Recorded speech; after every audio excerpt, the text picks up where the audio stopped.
I guess y'all.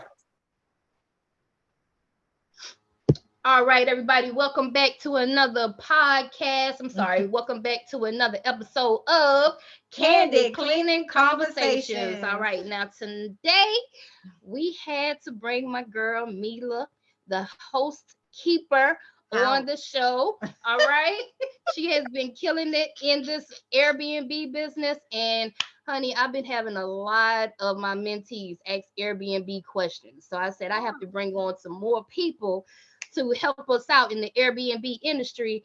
And from what we hear, that's all you do. Okay. You specialize in Airbnb cleaning. Okay. Absolutely. So if you don't mind, tell everybody like how you got started, like your name, the name of your company, just a little short introduction on who MILA, the housekeeper is. I'm sorry, host keeper is. There you go. Thank you. What's up, guys? I'm MILA, the housekeeper. Oh, there goes my name right down there. Yeah. Housekeeper. My company is called HOSTKEEPER. We clean Airbnbs in Texas, and we're growing. We're partnering up with people all over the U.S., bringing HOSTKEEPERs to a town near you. So we clean Airbnbs, we stage, we make the beds, we make sure they're stocking. We're restocking the items that go in the Airbnb, making sure it's clean and pristine. So that's what we do. That's what we do right now. We're in Houston, Dallas, and San Antonio. Awesome. Awesome. How long have you been in business? We almost 7 years. We're going on 7 years this year. Congratulations, girl. Thank you. 7 years in the Airbnb industry. Okay. Yeah. So what made you choose the Airbnb industry out of all industries? Because I know when COVID hit, like you had to feel that. Right. Oh yeah. Oh yeah, it kind of feels like COVID now, right now. Do y'all feel the recession going on? But yeah, we feel it. We feel it. You know. Okay. But it kind of feels like that right now. It kind of like, what's going on? See, that's why I don't specialize only in Airbnb. So we got move in, move outs. Whenever the Airbnb land is slow, we got our move in, move outs to kind of hold us down, you know, and even it out a little bit. But we're thinking about that this year. We've been thinking about it. Some people have asked us, and we're going to do one tomorrow. Really? So, yeah, we're going to do somebody was like, oh, you do Airbnb, do you do move and move out? Listen, we're in a recession. I'm not going to say no. I'll do it. There you go.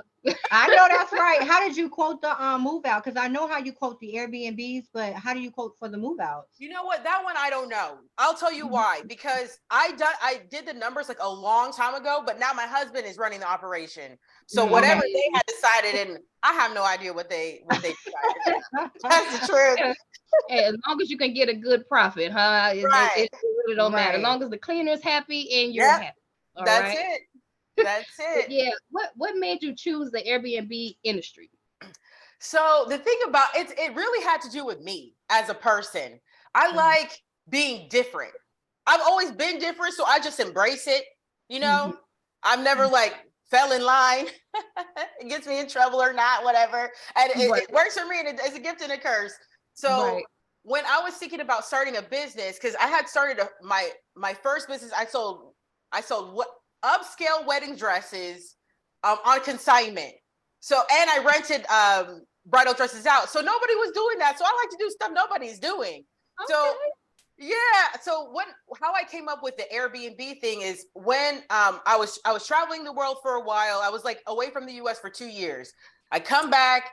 I'm straight up homeless, don't have a place to live, but I used my little money to go to Austin and try to find a tech founder to build this travel app. I had this big travel app idea. Little did I know you need a whole lot of money for that or a whole lot of skill. And I didn't have either one, and I didn't have time because I needed money. So while I was moving around Airbnbs, I stayed at an Airbnb, and the lady she rents out each bedroom. And I talked to her. She lived there when her room is not rented out. She said when her room gets rented out, then she goes to her boyfriend's. I was like, that's a sweet deal. So I can travel and come back to my house and have people pay my rent and make some money while I travel. That was my whole idea.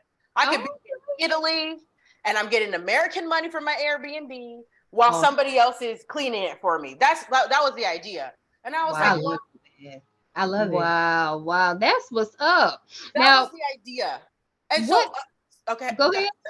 No, so Oh, I I'm ended up curious Googling. on what your biggest struggle has been so far in since you got started, like My biggest with struggle. Airbnb. Yeah, what has been a pain in the ass for you so far? You know, my biggest struggle, and this is kind of controversial. I don't want to have no enemies, but the biggest part is some of the Airbnb clients, they don't know what Airbnb cleaning is. Mm. And so then they treat us a certain kind of way, which you shouldn't be Yeah. treating cleaners a certain kind of way anyway. But Right. it's kind of surprising to see so many people treat people so badly because Right. their job. For me, that was like, I don't know. It was kind of, it's still strange. Even till this day, the way they kind of, some people treat us as partners, and I appreciate that, but other people just treat us as like an option. And we want to be partners. We want to make sure that we're growing together. So Right. why are you just treating us like the cleaner? So I'm very surprised about how they go about that. And then the pay too. It's like, oh, we're not paying that. I was like, but you clean a residential clean is way more than that. Why would you think an Airbnb clean is less than that? And we do more work, I think. We do a lot more work. Absolutely, especially when they have us doing the extra stuff. You know what I mean? Like running little errands and things of like that nature. Like we have a client now. I don't want to say too much because I completely understand. Right. But we have a client right now that we have done multiple runs for. Just getting laundry detergent. We'll tell you, we'll take care of it. Right. But she has paid everything else except for those runs. Oh yeah. We actually went to do a quote on $1 million home. Yeah. And they told us they wouldn't pay no more than $250 for us to clean it. Yeah. How many bedrooms were there? Girl, 6. when I tell you it was, I mean, glass, a lot of glass. man, that thing, it was huge. I don't know what some people are thinking. But I just didn't understand where they got that number from. Like, where did you Right. get that from? Right. and how am I gonna pay my people? Because when they walk up to that, they're gonna look at me like, okay, what? We supposed to get paid for this? Absolutely. So yeah, I completely understand. A lot of them, they don't understand our industry. Yes, so I get that part. But I take it a lot. I always get this question, and it is about balance. How do you go about balancing your business and your relationship? Listen, this is what I done found out. There is no such a thing. Okay. There is no such a thing. Okay. You have to laugh at it. There is no. I lose my mind probably twice a week on trying to balance this whole thing. I got a husband. He's mad I didn't make any dinner. I got a daughter. She wants my attention. I got work. We need to make money. Like, what is going on? It's a lot. Just one step at a time. Yeah. There you go, guys. You see, there is no balance. Okay. It really ain't, so you got to take some sacrifices in this thing. Okay. Right. And I'm telling you, in my world, it's crazy. Like 9 to 5, I'm work. I don't go to sleep until maybe 9 o'clock, 10 o'clock. That's good. But I'm working all the way until it's time to go to sleep, though. Right. Right. And then I'm waking up 5 o'clock in the morning to do it again. Wow. But my cleaning company closes down at 5.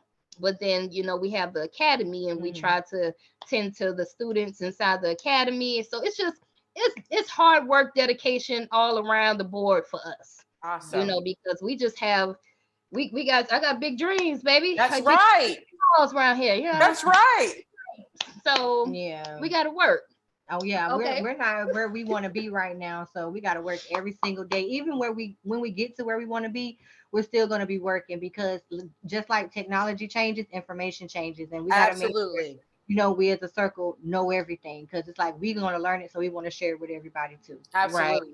And it's a lot of work. We could all use all the help we can get.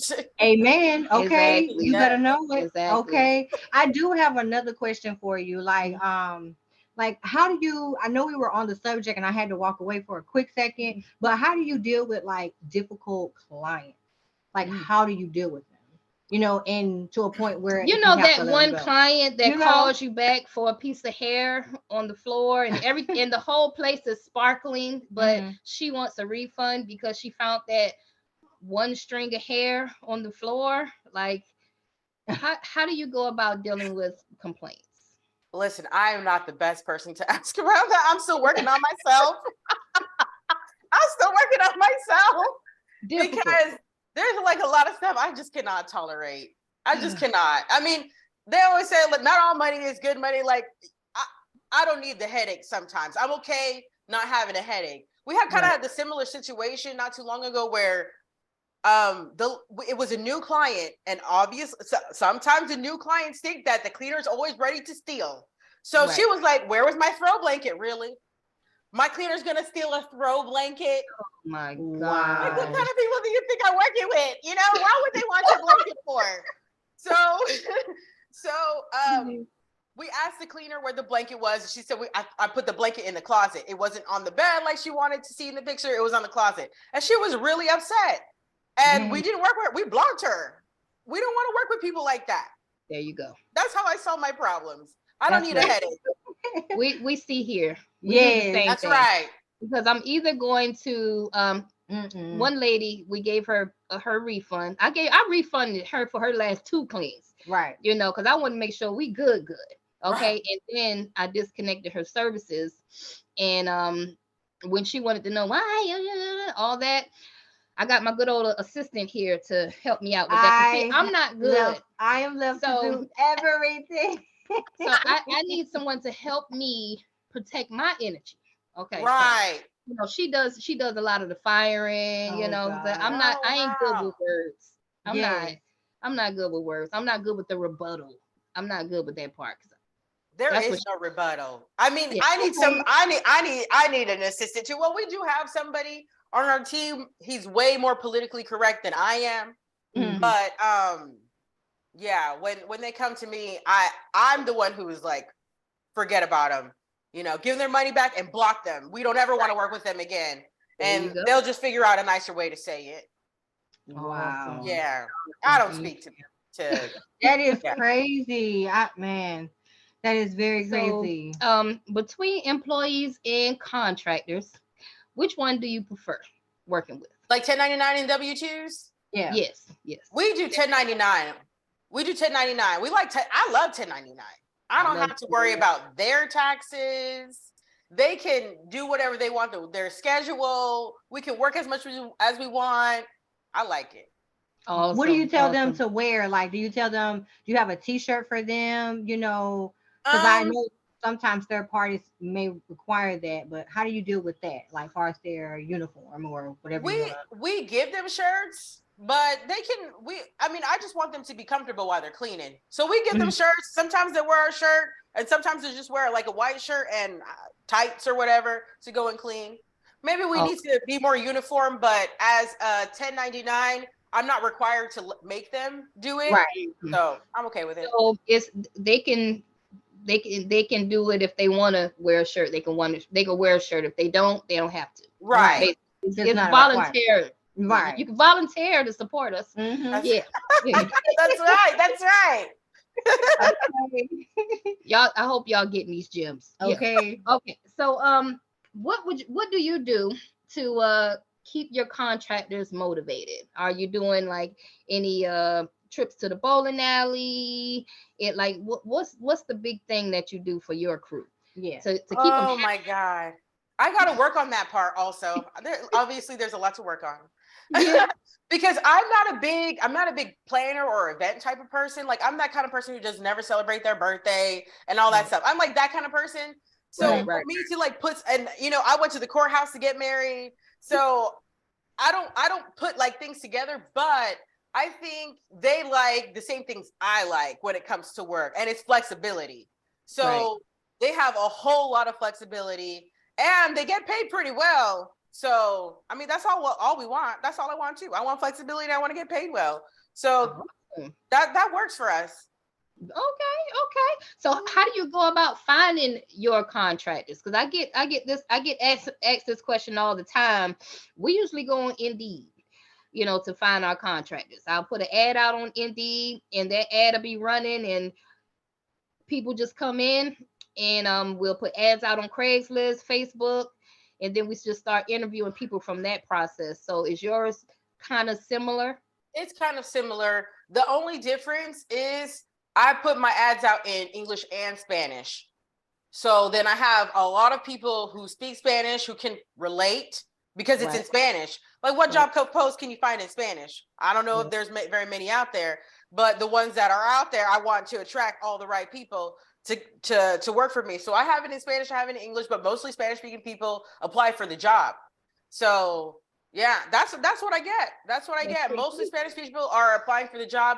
I am pretty detailed with what I write on the job post, because everybody asks always the same question. So I just try to answer all the questions on the job post, as far as like what area we're working, about how much you're going to make a week, how many days a week you're going to be working, that kind of thing. What are the hours? What is the job entail? So I kind of like try to give as much as I can. So, what items to bring, you have to 1099s bring their stuff, their supplies. So that's the beauty of it. Yes.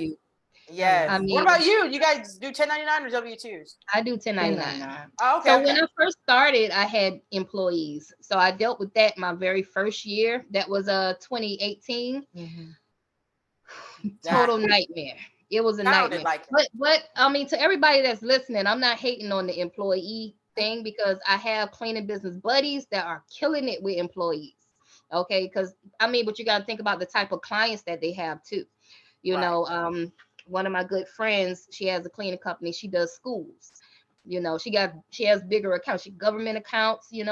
So what she's doing, employees match for what she's doing. And not saying you can't do employees for Airbnbs either. You can, but your numbers have to be right. Your systems have to be right. It's a lot of different variables that go with if you choose an employee. Interesting. So does the government make you?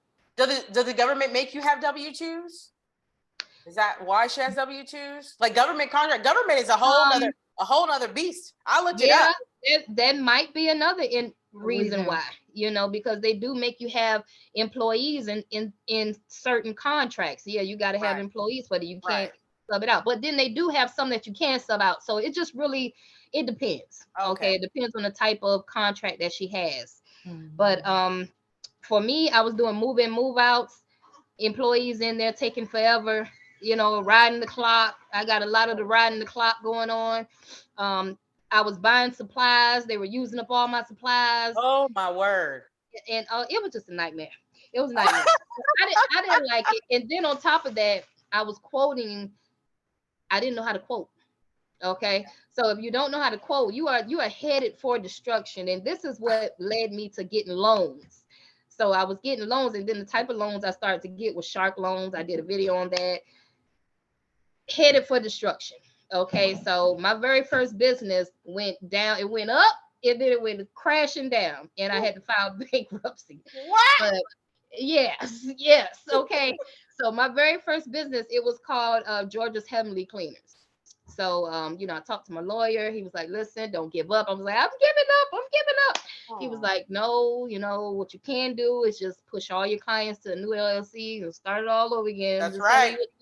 So that's what I did. And now we are Tenacity Clean. That's right. Okay. All right. You are tenacious. Yes. So that's a little brief.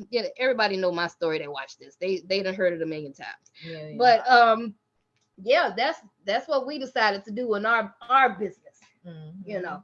But let me see. Let me go. Girl, let me go. You got the list right here. Okay, so I just want to know how is your ambience presence? Like, how are you able to handle your ambience presence? Like, what do you do? As far as marketing, you have to. You know what ambience presence means? Like, as far as okay, so ambience presence basically means like you're able to be in multiple places at one time. So as far as marketing, how are you able to market maybe on Facebook? Maybe you can market on Instagram, but how are you able to have your ambience presence to bring in the lead to a job? Basically. Yes. I threw a loop in there. I'm sorry. No, it's good. It's good. Ambient expresses. I can't even spell ambience. Wait a minute. Now I know what you mean. Grant Cardone talks about that a lot. But for me, like my strong thing is I'm trying to build it to the next level, but what has been working for me most of this time is my website. That's what I talk about to everybody. I really took some time with the SEO, like search engine optimization, and like backlinks, making sure my website has my website is like basically all over the internet and has the right words on it. So so when you search Airbnb cleaning Houston, I show up like 2 or 3 times on the first page. So for me, for me, being on the first page was number one. And so I kind of been riding that train. I don't do marketing because at the same time, I do feel lucky that I've gotten to where I am without marketing, without that much marketing. I've tried Facebook marketing and Google marketing, and it just eats up your money and you're not really getting any results from it. So I was like, having a strong website is pretty important because where's everybody going to look for me? They're going to look for me on the internet. So I want to be on the first page. Ads. Yeah, exactly. But like business or anything. Being so niche, it helps out too. If you're somebody who's looking for, something really specific, I don't know, some kind of fly fishing tool or whatever. And if somebody searched for it and you have it, you want them to find it like that. So I have Airbnb cleaning. I want to make sure everybody who's looking for that finds me. So that's how I've been doing it. Now I have a YouTube channel, but I've had that now for 2 months. So that's good. That's my next way of finding omnipresence. There you go. There you go. I love it. Okay. I love it. Okay, so on your website, do you use a booking form on your website for your clients, or do you prefer? Okay. So you let them book online? Oh yeah, since I got it from the notebook. I used to, for like a year or two, I would write everything down. It was like back in 1988, that kind of thing. But then I upgraded and started doing the automation. And so we used to use Acuity scheduling, but now everybody's using Booking Koala, and we got onto that, and it's been working pretty good. Awesome. That's the same thing we use. Yeah. To use Booking Koala. Yeah. How are you doing with the pricing? Have you ever received a call where they say, well, maybe it doesn't fit me, I couldn't find out anything for as how to quote myself, and they'll just call you and does that happen for you ever? Well, it did. That's why now I have like an automation for that too. Anytime I have a problem, I'm trying to fix it so that it's not my problem anymore. So I used to get people asking quotes from all over the place, right? Instagram, Facebook, texting me, and it's just too much. So I have it on my website, get a quote.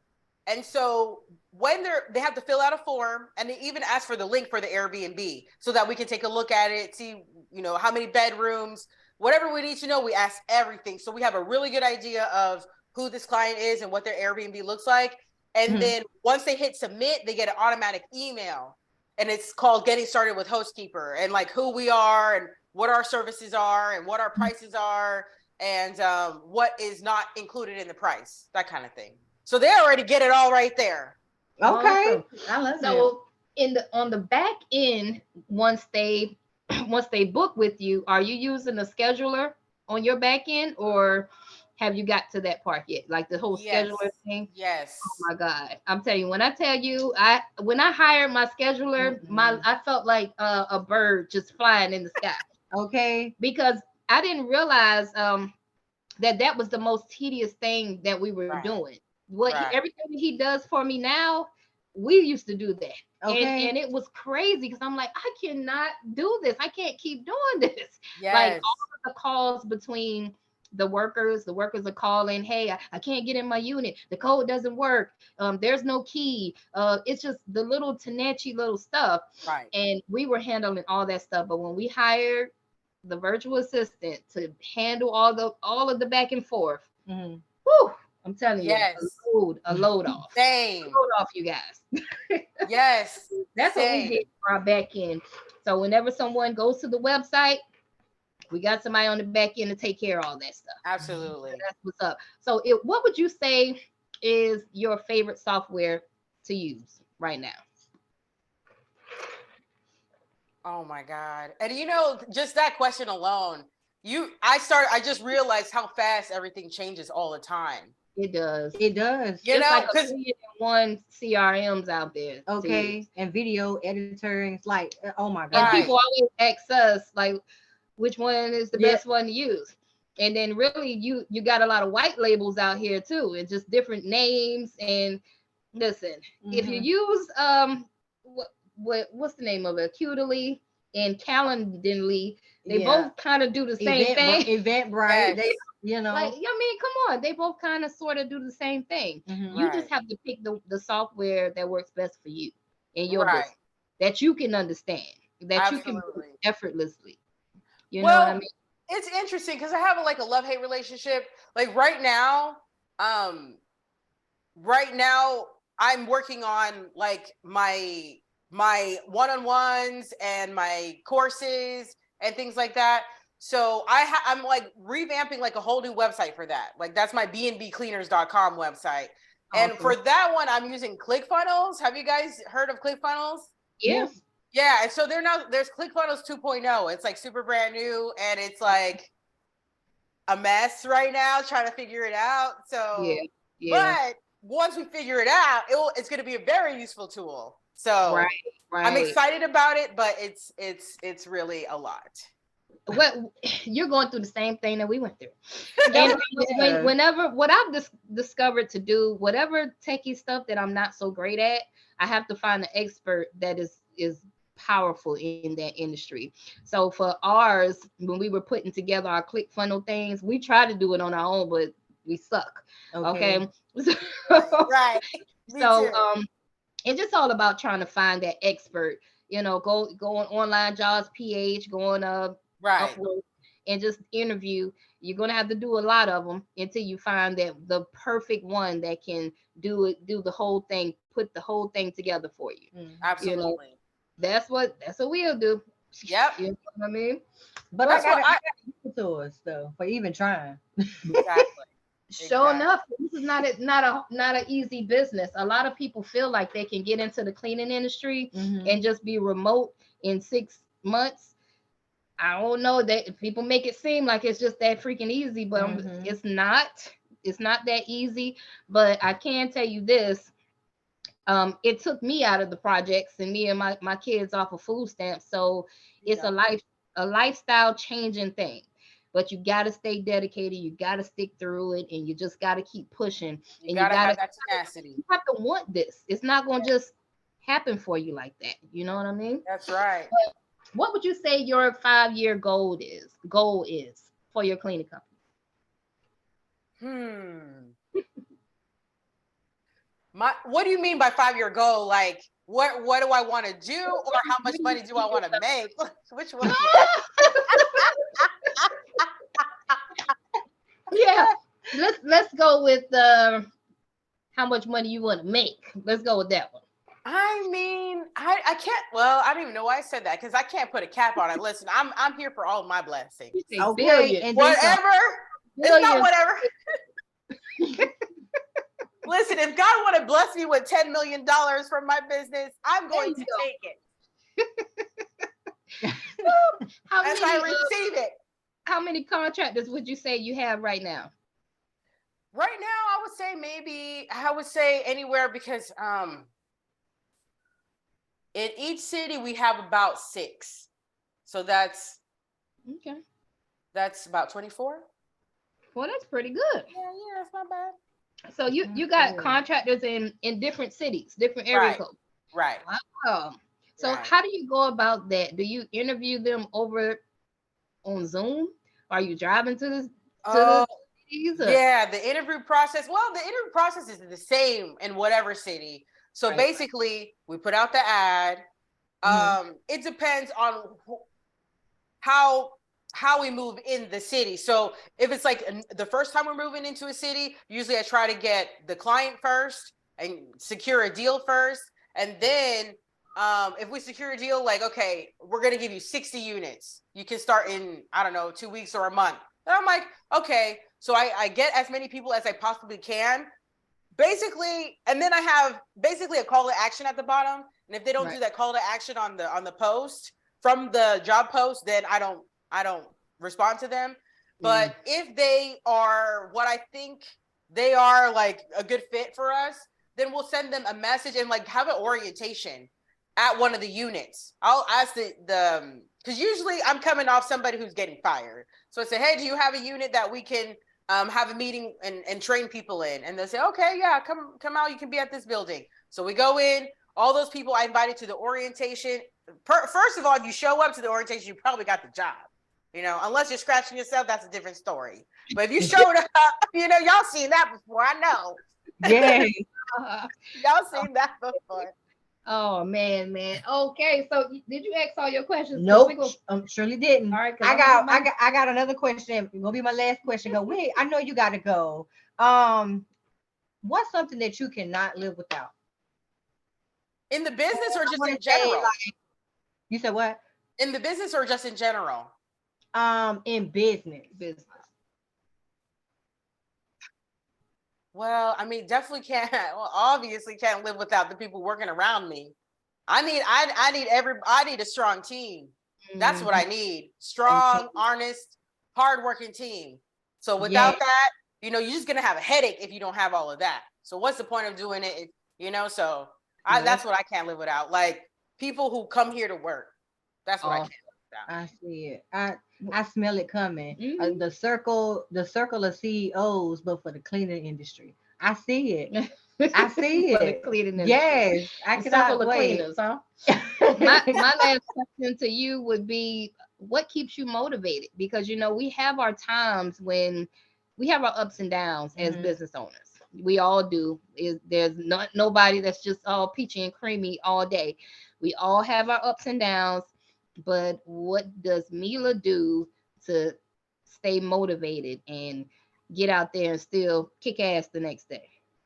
Listen, you know, I don't know where I heard it, but I'm sure everybody, you know, who's in business has heard it, because there's different books that say, like, almost like The Alchemist, when there's like a dream put in you, you're special enough to fulfill that dream. That dream is for you.